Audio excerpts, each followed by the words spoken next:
আপনার মতো এমন মিথ্যেবাদী একটা মেয়ের কথা বিশ্বাস করা সত্যি অনেক বড় ভুল। কিন্তু আপনি যেটা করছেন সেটা অন্যায়, অনেক বড় অন্যায়। আমার চোখ যদি ভালো হয়ে যায় তাহলে কি ও ভালোবাসবে? আসলে যে ভালোবাসবে সে কি আছে কি নেই এসব কথা চিন্তা করে আপনাকে ভালোবাসবে না। ভালোবাসাটা এমনই, বরং সময় নষ্ট না করে আপনি আপনার ভালোবাসার কথাটা বলে ফেলুন। বলবো, কালই বলবো, কিন্তু একটা রিকোয়েস্ট। হ্যাঁ, কাল আপনি আমার পাশে থাকবেন।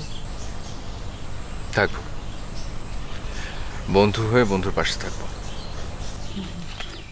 আন্টি কোথায়? ঘুমিয়েছে। তোর ভাইয়া এখনো ফেরেনি। ও গুড। ফাইনালি আগামীকাল তুই চ্যালেঞ্জে হেরে যাচ্ছিস, কারণ তোর ভাইয়া আগামীকাল আমাকে বলবে আই লাভ ইউ। সত্যি? ইয়েস, আজকে সে আমাকে ফ্রেন্ড হিসেবে গ্রহণ করেছে, আগামীকাল তার মনে কথা বলবে। তারপর দুদিন পর আমরা দুজনে হাত ধরে বলবো তুমি যে আমার, ও গো তুমি যে আমার। সত্যি এই অন্ধের অ্যাক্টিংটা আমার চ্যালেঞ্জ জেতার জন্য যে কি হেল্প করেছে। উফ, তোর একটা সত্য কথা বলি, তোর ভাইটা অনেক ইনোসেন্ট রে। আমি যা বলি তাই বিলিভ করে। এই সমস্ত ছেলেরা না জীবনে অনেক বেশি ঠকে, খুব ভুল করে। তা নাহলে আমার মতো একটা মিথ্যাবাদী মেয়ের কথা বিশ্বাস করাটা কি ভুল না বল? ঠিক বলেছেন, একদম ঠিক।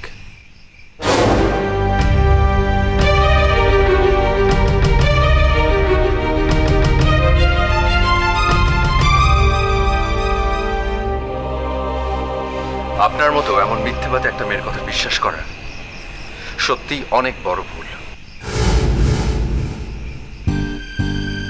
কিন্তু আপনি যেটা করছেন সেটা অন্যায়,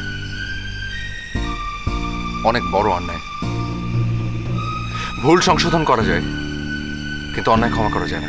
ভাইয়া তুমি চুপ, একদম চুপ। তুই সবকিছু জানার পরও আমাদের কাছে গোপন করছিস, কিভাবে পারলি? হ্যাঁ ভাইয়া, আপু তোমাকে সত্যি ভালোবাসে। তোমার ভালোবাসা পাওয়ার জন্যই মিথ্যার আশ্রয় নিয়েছিল।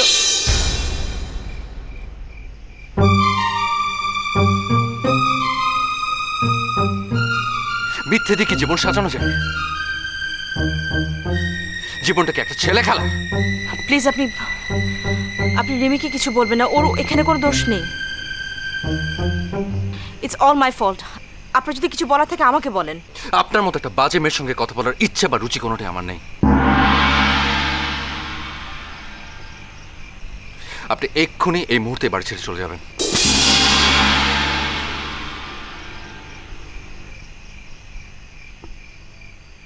বেরিয়ে যান বলছি।